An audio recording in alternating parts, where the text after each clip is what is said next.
Assalamualaikum semua.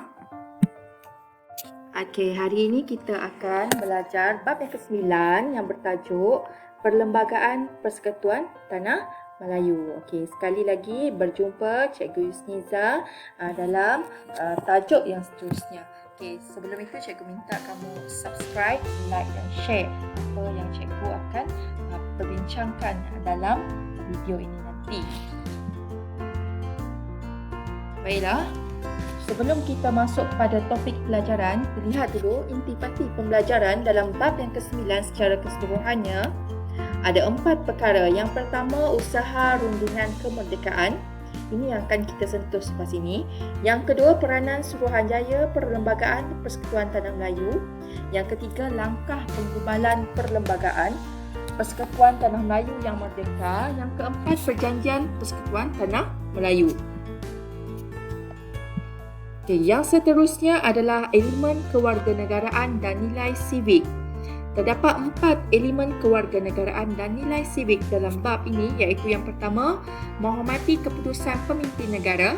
Yang kedua, permuafakatan untuk kestabilan negara. Yang ketiga, sikap keterbukaan untuk kemajuan negara. Dan yang keempat, menjunjung keluhuran perlembagaan. Okey, seterusnya, kemahiran pemikiran sejarah. Terdapat 5 kemahiran pemikiran sejarah dalam tajuk yang ke-9, iaitu memahami kronologi langkah penggubalan Perlembagaan Persekutuan Tanah Melayu yang merdeka.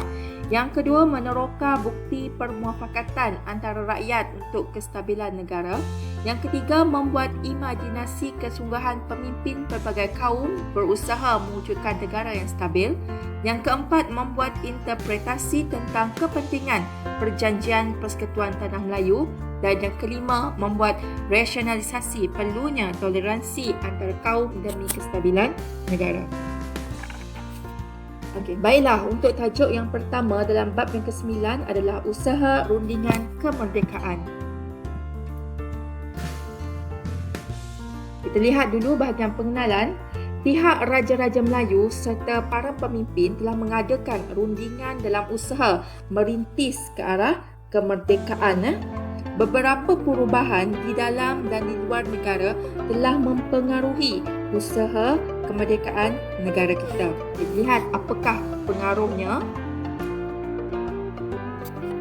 Okey, ini adalah perubahan yang mempengaruhi usaha kemerdekaan. Terdapat 3 perubahan yang mempengaruhi usaha kemerdekaan. Yang pertama, keadaan selepas Perang Dunia Kedua. Yang kedua, British menjamin akan membantu. Yang ketiga, pilihan raya umum 1955.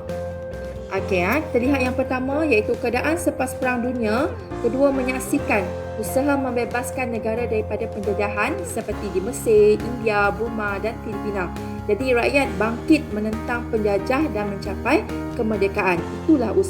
Itulah yang menyebabkan kita juga ingin mencapai kemerdekaan. Okay, yang kedua, British menjamin akan membantu Persekutuan Tanah Melayu untuk berkerajaan sendiri secepat mungkin.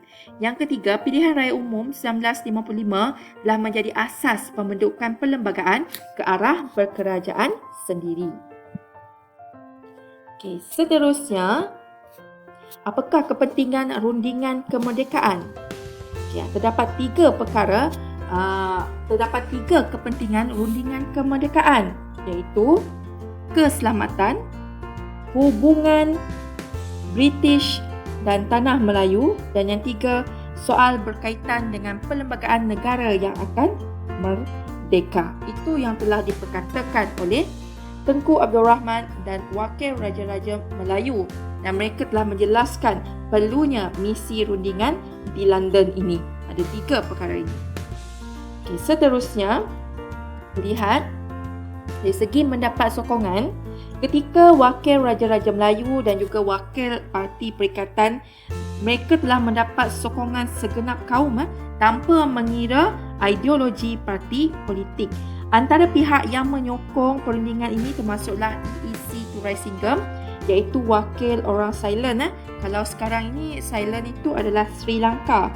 Kemudian Ketua Parti Rakyat, iaitu Ahmad Mustamam, iaitu pemimpin Parti Negara. Kemudian Wakil Parti Buruh. Kemudian Wakil Kaum Serani turut menyokong rundingan ini. Jadi Ahmad Bustamam dia telah menyeru agar rakyat menyokong usaha rombongan ke London ini. Okey, seterusnya kita lihat antara wakil Raja-Raja Melayu dan parti perikatan yang ke London untuk berunding dengan kerajaan British. Okay, kita lihat yang pertama, ini adalah wakil Raja-Raja Melayu iaitu Menteri Besar Perak, Datuk Panglima Bukit Gantang, Datuk Haji Wahab Abdul Aziz. Yang kedua, Menteri Besar Selangor iaitu Encik Abdul Aziz Abdul Majid. Yang ketiga, Menteri Besar Johor iaitu Datuk Muhammad Said Muhammad Said. Yang keempat, Menteri Besar Kelantan, Datuk Nik Ahmad Kamel Haji Mahmud.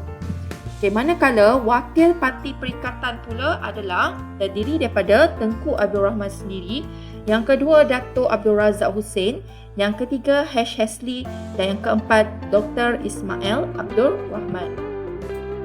Seterusnya, okay, ini adalah perjalanan rombongan rundingan kemerdekaan ke London. Awak boleh lihat buku teks awak, muka surat 217. Okay, kita lihat yang pertama. Ini yang pertama, Tengku Abdul Rahman, beliau telah berangkat dari Kuala Lumpur ke Singapura dengan menaiki kapal terbang. Dia pergi Singapura, dia naik kapal terbang. Kemudian pada 1 Januari 1956 pukul 5 petang, rombongan kemerdekaan menaiki kapal laut yang diberikan nama MV Asia telah berlepas dari pelabuhan Tanjung Pagar, Singapura dengan membawa semangat merdeka. Okey, seterusnya rombongan ini telah singgah di Karachi, Pakistan. Kemudian mereka menaiki kapal terbang menuju ke London. Okey, rombongan ini tiba di London pada 14 Januari 1956. Okey, faham Okey, ini awak boleh tengok petunjuk kat sini yang berwarna merah ini adalah perjalanan ke London Yang berwarna biru ini, yang ini perjalanan mereka pulang terus ke Kuala Lumpur tanpa singgah ke Karachi, Pakistan. Daripada London terus ke Kuala Lumpur. Okey, seterusnya kita lihat perjalanan rombongan rundingan kemerdekaan ke London ini. Okay, awak lihat sebanyak 10,000 orang dianggarkan telah menghantar rombongan kemerdekaan ke London di Tanjung Pagar, Singapura tadi. Lihat yang seterusnya, ini adalah rombongan yang merdeka ke London iaitu terdiri daripada Raja-Raja Melayu dan juga wakil parti perikatan. Okey, seterusnya ini adalah info. Okey, rombongan kemerdekaan Tanah Melayu diketuai oleh Tengku Abdul Rahman. Tengku Abdul Rahman dia telah merancang perjalanan rombongan ke Karachi, Pakistan tadi dengan menaiki kapal laut. Apa sebab dia? Ada sebabnya. Tujuannya adalah untuk menyusun perjalanan agar masa pelayaran ini dapat digunakan oleh beliau untuk berbincang dengan wakil Raja-Raja Melayu. Okey.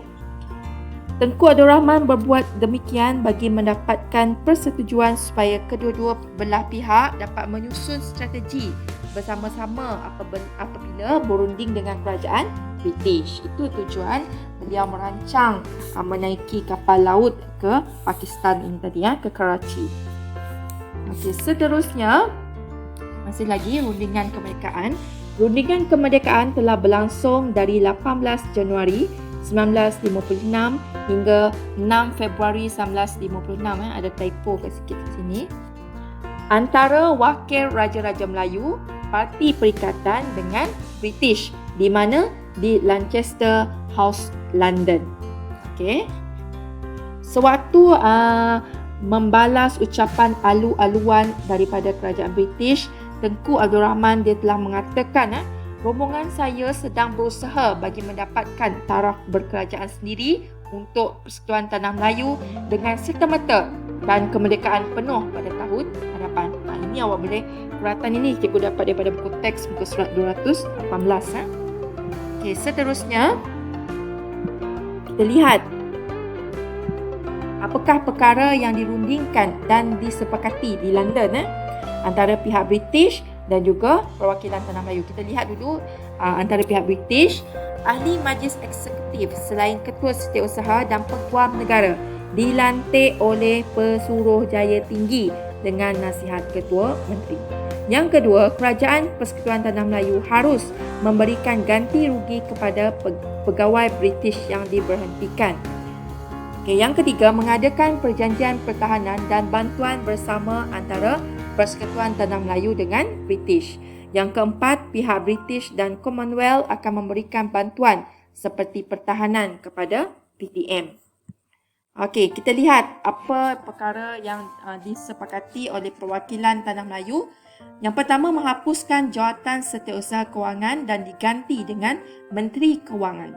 Yang kedua, menuntut agar Menteri Hal Ehwal Ekonomi hendaklah dalam kalangan rakyat PTM, iaitu Persekutuan Tanah Melayu. Yang ketiga, menginginkan Menteri Pertahanan kepada rakyat PTM menggantikan pengarah gerakan yang disandang oleh pegawai British. Yang keempat, menuntut tarikh kemerdekaan tidak lewat dari 31 Ogos 1957. Dan yang kelima, berunding tentang isu Suruhanjaya Perlembagaan, Kewangan, Keselamatan Dalam Negeri dan Perkhidmatan Awam. Okay, awak lihat perkara-perkara penting yang cikgu bolkan di sini. Ini adalah perkara yang dirundingkan dan disepakati di London. Kalau British, Ahli Majlis Eksekutif dilantik oleh Pesuruhjaya Tinggi. Kemudian ada beri ganti rugi, kemudian mengadakan perjanjian pertahanan dan bantuan bersama dan juga beri bantuan seperti pertahanan. Okay, kalau perwakilan Tanah Melayu pula, ada jawatan Menteri Kewangan, kemudian Menteri Hal Ehwal Ekonomi, rakyat PTM, Menteri Pertahanan dari rakyat PTM juga, tarikh kemerdekaan dan juga Suruhanjaya Perlembagaan, Kewangan, Keselamatan Dalam Negeri dan Perkhidmatan Awam. Okey, seterusnya. Okey, masih lagi dalam rundingan kemerdekaan. Okey, dalam rundingan mereka ini, segala perbincangan telah dihasilkan dalam satu laporan setebal 20 halaman. Okey, misi rombongan dari Persekutuan Tanah Melayu ini juga berjaya mendapatkan persetujuan pihak British untuk memberikan kemerdekaan kepada Tanah Melayu melalui satu perjanjian yang dikenali sebagai Perjanjian Kemerdekaan Tanah Melayu pada 8 Februari 1956. Dalam rundingan ini, kedua-dua pihak bersetuju telah membentuk Suruhanjaya Perlembagaan yang berperanan merangka perlembagaan bagi negara kita. Okey, seterusnya. Okey, ini info. Penetapan tarikh kemerdekaan PDM pada 31 Ogos 1957 telah ditentukan selepas Tengku Abdul Rahman dan beberapa pemimpin lain meminta pandangan Sheikh Abdul Fahim, ulama besar dari Kepala Batas Pulau Pinang. Bukan kepada, Kepala Batas. Okay, ada tempo di situ, cikgu tukar terus. Kepala Batas Pulau Pinang. Okey. Seterusnya, sambutan bersejarah yang berlaku di Melaka. Tengku Abdul Rahman dan rombongan Merdeka telah selamat tiba di lapangan terbang Batu Berendam, Melaka. Batu Berendam di Melaka, ini tempoh ini, pada 20 Februari 1956. Rombongan Merdeka diarak hingga ke Padang Hilir, Melaka. Lebih kurang 100,000 orang datang dengan menaiki bas, lori dan berjalan kaki di seluruh negara. Ini adalah gambar sambutan kepulangan rombongan Tengku Abdul Rahman di Bandar Hilir, Melaka. Okey, seterusnya, ucapan pengumuman tarikh kemerdekaan telah dinanti-nantikan oleh rakyat yang berkumpul di sini. Jadi, Tengku Abdul Rahman telah memaklumkan bahawa melalui perjanjian kemerdekaan, negara kita akan merdeka pada 31 Ogos 1957. Dan dengan itu, serentak dengan pengumuman itu, rakyat yang membanjiri padang Bandar Hilir, Melaka telah melaungkan perkataan merdeka dengan gemuruh. Lihat beberapa gambar peristiwa semasa Tengku Abdul Rahman dan rombongan datang daripada London. Ini adalah Leong Yew Koh yang telah berucap di padang Bandar Hilir, Melaka. Kemudian Ghaffar Baba, ini adalah Ghaffar Bamba, telah mengetuai perhimpunan di padang Bandar Hilir, Melaka. Okey, seterusnya, Gambar yang seterusnya adalah VT sambatan yang menyambut kepulangan Tengku Abdul Rahman dengan kalungan bunga. Kemudian, ini adalah gambar bangunan yang menempatkan sejarah perjalanan negara ke arah kemerdekaan negara. Memorial ini dinamakan sedemikian. Apa nama memorial itu? Ini adalah memorial pengisytiharaan kemerdekaan yang ada di Melaka. Kenapa diberikan nama sedemikian? Bagi memperingati peristiwa pengumuman kemerdekaan Tanah Melayu yang dibuat oleh Tengku Abdul Rahman.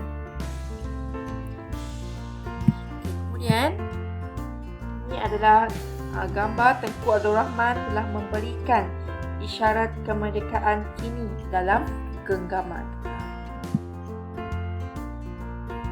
Sebagai kesimpulannya, langkah menuju kemerdekaan ini telah memperlihatkan gandingan kesungguhan semua pihak. Keputusan yang dipilih oleh pemimpin negara harus dihormati berkekalan selama-lamanya.